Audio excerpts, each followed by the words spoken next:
नमस्कार दोस्तों, आप सभी का मेरे चैनल में एक बार फिर से स्वागत है। और कैसे हैं आप सब? आशा करती हूँ आप सब भी अच्छे होंगे। तो चलिए शुरू करते हैं हमारी आज की कहानी।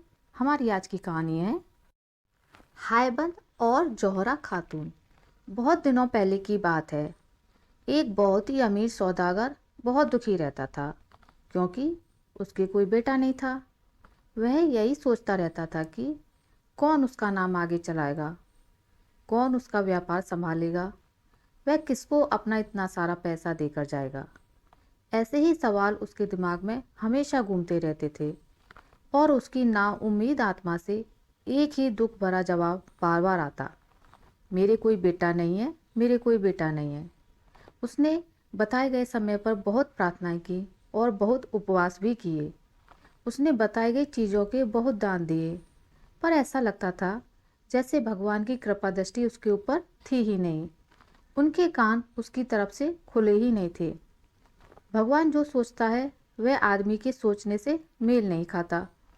भगवान की इच्छा थी कि उसको एक बेटा मिले, तो समय आने पर उसको एक बेटा पैदा हुआ। सौदागर ने उसका नाम हायबंद रखा। जब वह 5 साल का हो गया तो उसने स्कूल भेजना शुरू कर दिया। एक दिन वह सौदागर अपनी दुकान की खिड़की के पास बैठा हुआ था कि उसकी दुकान के सामने से दो लड़के फटे कपड़े पहने जा रहे थे। उसने उनको बुलाया और उनसे पूछा कि वे इतने गरीब क्यों हैं और इधर उधर ऐसे क्यों भटक रहे हैं। उन्होंने उसको बताया कि उनके माता पिता और भाई मर चुके हैं और वे अपने किसी ऐसे दोस्त या रिश्तेदार को नहीं जानते जिससे वो कोई सहायता ले सकें, इसलिए वे इस तरह मारे मारे फिर रहे हैं। यह सुनकर सौदागर को उन पर दया आ गई। वह उनको यह सोचकर अपने घर ले गया कि उसके बेटे को अच्छा साथ मिल जाएगा और साथ में वह उसकी दुकान पर इधर उधर का काम भी कर दिया करेंगे, साथ में उनकी सहायता भी हो जाएगी। उसने उनको अपने बेटे के साथ पढ़ने के लिए भेजना शुरू कर दिया। वे सौदागर के बेटे हायबंद के साथ रोज स्कूल जाते। हायबंद तो बड़ी मेहनत से पढ़ता, जिससे वह तो बहुत होशियार हो गया, जबकि वे दोनों आलसी और लापरवाह थे। उन्होंने वहाँ अपने जैसे बच्चों से सिवाय बुराइयों के और कुछ नहीं सीखा। एक दिन जब वे तीनों सुबह को स्कूल जा रहे थे तो वे शादी के बारे में बात करने लगे। उन दोनों बच्चों ने हायबंद से कहा, देखो, हमें मालूम है कि तुम्हारी शादी तो बहुत जल्दी हो ही जाएगी। क्या तुम अपने पिता से कहकर हमारी शादी नहीं करवा सकते? हायबंद बोला, हाँ हाँ, क्यों नहीं। मैं अपने पिताजी से कहूँगा कि वह तुम्हारी शादी पहले कर दें, बाद में मेरी शादी करें।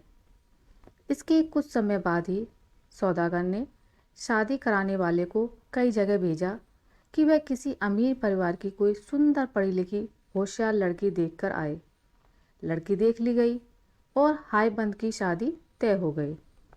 शादी के दिन सौदागर ने अपने दोस्तों को एक बहुत बड़ी दावत दी और गरीबों को बहुत दान दिया। फिर उसने अपने बेटे को राजा जैसे कपड़े पहनाए और उसको दुल्हन के घर भेजा।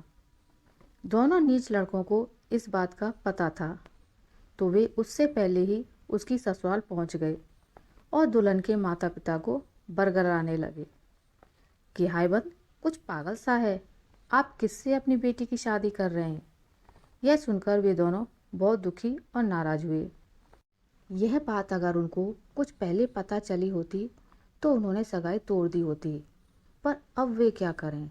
अब तो बहुत देर हो चुकी थी। दूल्हा अपने घर से चल चुका था।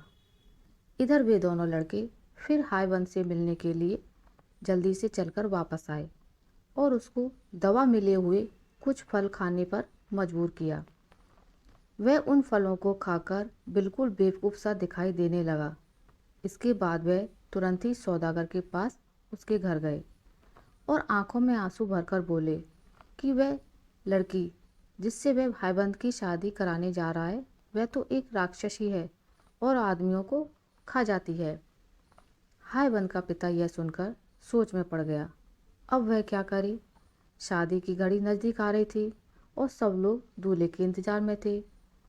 जब हायबंद अपनी ससुराल पहुंचा तो उसके सास ससुर ने उसको ठीक से देखा भाला, और जब उन्होंने उसको कुछ सोया सोया सा, खोया खोया सा और बेवकूफ़ी की हालत में पाया तो उनको लगा कि वे दोनों लड़के सही बोल रहे थे। तो उन्होंने उसको अपनी बेटी देने से इनकार कर दिया। पर वह लड़की जिससे हायबंद की शादी होने वाली थी और जिसका नाम जौहरा खातून था, बहुत होशियार और अक्लमंद थी। उसको लगा कि इसमें उन लोगों की कोई जाल बिछाने की साजिश है। उसने अपने पिता को मजबूर किया कि वह उसकी शादी हायबंद से ही कर दें। उसको पूरा विश्वास था कि हायबंद के पिता इतने सीधे और ईमानदार आदमी हैं कि उनको बेवकूफ़ बनाना बहुत आसान है। खैर, शादी की सारी रस्में पूरी की गईं और उन दोनों की शादी हो गई। शाम तक उन दवाओं का असर कम होने लगा तो हायबंद को होश आने लगा। होश में आने पर उसने अपनी पत्नी को पहचान लिया और उसका साथ पाकर बहुत खुश हुआ। कुछ दिन बाद रीति रिवाजों के अनुसार हायबंद और उसकी पत्नी अपने घर वापस लौटे। रास्ता थोड़ा लंबा था तो उन्होंने उसको 2 बार में पूरा करने का इरादा किया। आधे रास्ते में पहुंचकर उन्होंने एक गांव में रात को रुकने का फैसला किया। जब जौहरा सोने चली तो उसको अचानक याद आया कि वह अपनी सास के लिए तो कोई भेंट लाई ही नहीं है। पर अब वह क्या करे? ससुराल में खाली हाथ जाना तो ठीक बात नहीं थी। वह बहुत दुखी हुई, पर फिर किसी तरह से उसे नींद आ गई। जब वह सो रही थी तो उसने एक सपना देखा। एक बहुत बूढ़ी सा आदमी उसकी तरफ बढ़ा चला आ रहा था। उसके पास आकर वह उससे बोला, ओ भली लड़की, तू दुखी मत हो। तू नदी के पास जा, वहाँ तुझे एक लाश पानी पर तैरती मिल जाएगी जिसकी बाँह पर एक बहुत कीमती ब्रेसलेट है।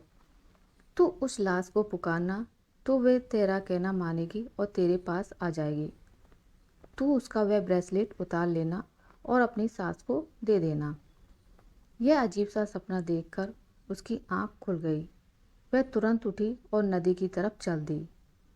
वहाँ जाकर उसने देखा कि उससे थोड़ी ही दूर पर एक लाश तैर रही थी। उसने उसको पुकारा तो वह उसके पास आ गई। उसने उसके हाथ से ब्रेसलेट उतारा और अपने घर आकर सो गई। सब कुछ ठीक चलता रहता, पर उन दोनों नीच लड़कों ने यह सब कुछ देख लिया था और यही तो वह चाहते थे। उनको बस किसी भीड़ का खून नदी की तरफ जाने वाले रास्ते पर और नदी के किनारे पर छिड़कना था और फिर भागकर अपने मालिक सौदागर के पास आकर उसको यह बताने जाना था कि उनकी बहू किस तरह से बर्ताव कर रही थी। उन्होंने ऐसा ही किया। सौदागर तुरंत ही उनके पीछे पीछे भागा। जब उसने खून के निशान देखे तो वह ऐसे रो पड़ा जैसे कोई मरने वाला होता है। सुबह को वह अपने बेटे के पास गया और उसको वह सब बताया जो उसने सुना और देखा, पर उसके बेटे को उसका विश्वास ही नहीं हुआ और वह अपने पिता से बहुत नाराज़ हो गया। सुबह को पूछने पर दाई ने बताया कि आधी रात के करीब उसकी मालकिन कुछ देर के लिए घर के बाहर गई तो थी, लेकिन वह बाहर गई क्यों थी यह उसको नहीं पता। हायबंद को यह सुनकर बहुत आश्चर्य हुआ और उसको इस नीच कहानी पर विश्वास करना पड़ा। इसका परिणाम यह हुआ कि वह अपनी पत्नी से अलग अलग रहने लगा। सारी बारात दुखी सी सौदागर के घर वापस आई। जौहरा को एक अलग कमरे में रख दिया गया जहाँ केवल उसकी दाई ही जा सकती थी और कोई नहीं। एक दिन जौहरा की सास ने दरवाजे की झिरी से जौहरा के कमरे में झाँक कर देखा तो वह वहाँ का दृश्य देखकर डर के मारे बेहोश होते होते बची। इस तरह काफ़ी समय बीत गया। इस बीच हायबंद अपने उन दोनों नीच दोस्तों के साथ पिता के व्यापार में उनकी सहायता करता रहा। वह अभी भी उन दोनों को अपना दोस्त ही समझता था। एक दिन सौदागर ने उन तीनों को एक छोटे से व्यापार के लिए शहर से बाहर भेजा। उसने ऐसा इसलिए किया था क्योंकि उसने देखा कि हायबंद अपनी पत्नी के लिए बहुत दुखी था। तो उसने सोचा कि इससे शायद उसका मन कुछ बदल जाए। तीनों नौजवान अपनी यात्रा पर चल दिए। वे कई मील चले कि हायबंद को अचानक याद आया कि वह अपने हिसाब की कापियाँ तो घर पर ही भूल आया है। वह उसको लेने के लिए घर वापस लौटा और अपने दोस्तों से यह वायदा किया कि वह शाम तक लौटकर उनको पकड़ लेगा। ये हिसाब की कापियाँ जौहरा के कमरे में रखी हुई थी। घर लौटकर हाइबंद तुरंत ही जौहरा के कमरे की तरफ दौड़ा। वहाँ उसने अपनी पत्नी को देखा। वह दुखी होने पर भी बहुत सुंदर दिखाई दे रही थी, बहुत अच्छी और बहुत प्यारी। वह उसके पास छिपकर 1 महीने तक रहा और फिर वहाँ से यह देखने के लिए अपने साथियों के पास चला गया कि उनका और उसके सामान का क्या हुआ। उसने उनको पहले पड़ाव पर ही पाया जहाँ उसने उनसे मिलने का वायदा किया था। वे वहाँ से कहीं गए भी नहीं थे और ना ही कोई चीज़ उन्होंने बेची थी। वे तो बस वहाँ पर खा पीकर और जुआ खेलकर आनंद कर रहे थे। हाइबंद ने जब यह सब देखा तो वह बहुत नाराज़ हुआ। उसने उन दोनों को बहुत डांटा और वह वहाँ से अकेला ही व्यापार करने चल दिया। ये दोनों बेचारे घर वापस लौट आए। अब ये दोनों भी हाइबंद से बहुत नाराज़ थे, तो उन्होंने इसके साथ चाल खेलने की सोची। इन दोनों दोस्तों ने एक फ़कीर का वेश रखा और सौदागर के घर पहुँचे। वहाँ जाकर बोले, आप समय रहते संभल जाइए। आपके घर में एक राक्षसी है जिसको बच्चे की आशा हो गई है। उसका चरित्र ठीक नहीं है। भगवान के लिए आप उसको घर से बाहर निकाल दीजिए। कहीं ऐसा ना हो कि वह आपके घर को और आसपास के लोगों को बर्बाद कर दे। यह कहकर वे वहाँ से चले गए। जब सौदागर और उसकी पत्नी ने फ़कीरों के मुंह से ऐसी बात सुनी तो यह सुनकर वे चैन से ही नहीं बैठे जब तक उन्होंने इस बात की सच्चाई का पता नहीं कर लिया। उन्होंने अपना पूरा घर छान मारा, घर की हर स्त्री से पूछा, पर जैसा कि फ़कीरों ने उनसे कहा था वैसा कुछ भी नहीं पाया। तब वे इस सच्चाई का पता लगाने के लिए जौहरा के पास गए। वहाँ उनको पता चला कि उसको तो वाकई बच्चे की आशा थी। उसने उनको बहुत समझाने की कोशिश की कि वह कोई राक्षसी नहीं है बल्कि एक गुणवती स्त्री है, पर सब बेकार। सौदागर ने अपने दीवान को बुला भेजा और उससे उसको सज़ा देने के लिए कहा। सज़ा में उसको जंगल में ले जाकर वहाँ जाकर उसका सिर काट देना ऐसा तय हुआ। जंगल पहुंचकर उसने अपने सज़ा देने वालों से प्रार्थना की कि वे उस पर दया करें। वह बोली, आप लोग इतने बेरहम और अन्यायी नहीं हो सकते कि आप एक सीधी सादी स्त्री का कत्ल करें। मैंने ऐसा कुछ नहीं किया है जिसके लिए मुझे मौत की सज़ा मिले और ना आप मेरे खिलाफ कुछ साबित कर सके हैं। क्या अब भी आप मेरा कत्ल करेंगे? वे बोले, हम क्या करें, हमें ऐसा ही हुक्म मिला है। इस पर जौहरा ज़मीन पर नीचे लेट गई और भगवान की प्रार्थना करने लगी, हे भगवान, मुझ पर दया कर। तू तो जानता है कि मैंने कोई पाप नहीं किया है। मुझे इस सज़ा से बचा। एक सिपाही आगे बढ़ा और उसने जौहरा को मारने के लिए अपनी तलवार उठाई तो वह तलवार लकड़ी की हो गई। तब दूसरे सिपाही ने अपनी तलवार उठाई तो वह अपने हाथ ही नहीं उठा सका। उसको ऐसा लगा जैसे किसी छिपी हुई ताकत ने उसके हाथ उसके पीछे बांध दिए हों। इसके बाद तीसरा आदमी अपनी तलवार उठाकर आगे बढ़ा तो वह बेहोश होकर नीचे गिर गया। इस तरह भगवान ने उस स्त्री की पुकार सुनी और उन दोनों दोस्तों के नीच इरादों को नाकामयाब कर दिया। जब सिपाहियों ने यह देखा तो उनको यह विश्वास हो गया कि वे भगवान की इच्छा के खिलाफ काम कर रहे थे। वे बोले, हम तुम्हें नहीं मारेंगे, पर हम तुमसे प्रार्थना करते हैं कि अब तुम हमें यह बताओ कि हम अपने आप को कैसे बचाएं, क्योंकि जब सौदागर और दीवान साहब को पता चलेगा कि हमने उनका हुक्म नहीं माना और तुम्हें नहीं मारा है तो वे हमसे नाराज़ हो जाएंगे और हमको सज़ा देंगे। हमारे लिए तो उनका यही हुक्म था कि तुम्हें मार दें और तुम्हारा सिर ले जाकर उनको दे दें। जौहरा खातून बोली, आप डरें नहीं। कहकर उसने ज़मीन से कुछ मिट्टी उठाई और उसका एक सिर बनाती हुई बोली, मैं इस मिट्टी का अपने सिर जैसा एक सिर बनाती हूँ। सिर बनाकर उसने भगवान से प्रार्थना की कि वह इसको मांस और खून का बना दे। भगवान ने उसकी प्रार्थना सुनी। वह मिट्टी का सिर एक जीते जागते हाड़ मांस का सिर बन गया और उससे खून टपकने लगा। वह सिर उन सिपाहियों को देकर बोली, लीजिए, यह सिर ले जाकर आप सौदागर साहब को दे दीजिएगा। सिपाहियों ने वह सिर लिया और घर वापस लौट गए। सौदागर ने जब वह सिर देखा तो वह बहुत खुश हुआ। उसने उसे बाहर अपने बगीचे में टांग दिया। जौहरा खातून कुछ दिन तक जंगल में ही रहती रही और वहाँ जो भी फल सब्जियाँ मिले वे खाती रही। कुछ दिन बाद उसने वहाँ से जाने का विचार किया तो उसने एक पेड़ से कहा कि वह हायबंद का पता करे और उसको बताए कि उसकी पत्नी कहाँ गई है। फिर वह दूसरे देश चल दी। वहाँ जाकर वह एक बूढ़ी विधवा स्त्री से मिली और उसी के घर ठहर गई। दिन में वह लकड़ियाँ और कुछ चीज़ें चुनने जाती जिनको वह शाम को बाजार में बेच आती। रात को वह उस बुढ़िया के घर में सो जाती। समय आने पर उसने एक सुंदर से बेटे को जन्म दिया। इत्तेफाक की बात कि उसी समय वहाँ की रानी को भी बच्चा होने वाला था। वह प्रार्थना कर रही थी कि उसके बेटा हो जाए, क्योंकि राजा ने उसको धमकी दी थी कि अगर उसके बेटा नहीं हुआ तो वह उसको मरवा देगा। इसलिए उस बेचारी को बहुत चिंता लगी रहती थी। उसने शाही दाइयों को बुलवाकर पूछा कि उसके बेटा होगा कि नहीं, पर सबने मना कर दिया कि नहीं, उसके बेटा नहीं होगा। उन्होंने उसको सलाह दी कि वह कोई हाल का जन्मा बेटा ले ले और वह बेटी जो वे सोचती थी कि उसको होगी उसको किसी और को दे दे।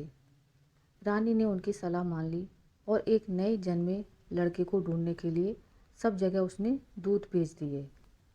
उन दूतों में से एक दूत उस बूढ़ी विधवा के घर भी आया।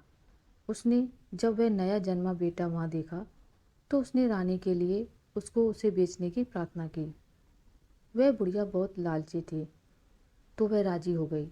उसने उस बच्चे को उस आदमी को दे दिया और वह दूत उस बच्चे को रानी के पास ले गया। जब रानी के बच्चा हुआ तब बच्चे के जन्म की खबर फैलाई गई। सारे देश में खूब खुशियाँ मनाई गईं। उधर जैसे ही दूत जौहरा के बेटे को लेकर गया, बुढ़िया ने कुछ पत्थर इकट्ठा किए और उनमें से एक बड़ा पत्थर वहाँ रख दिया जहाँ जौहरा का बच्चा सोता था, और बाकी बचे पत्थर एक अलमारी में रख दिए। जब जौहरा वापस लौटी तो उसने उससे कहा कि कोई देविया स्त्री वहाँ आई थी जिसने उस बच्चे को पत्थर में बदल दिया, जैसे कि उसने उसके पहले कई बच्चों के साथ किया था। इसको साबित करने के लिए उसने उसकी अलमारी में रखे हुए बचे हुए पत्थर दिखलाए जो उसने वहाँ पहले से ही रखे हुए थे। उसने उसको यह भी बताया कि वह राक्षसी साल में एक बार वहाँ आती है।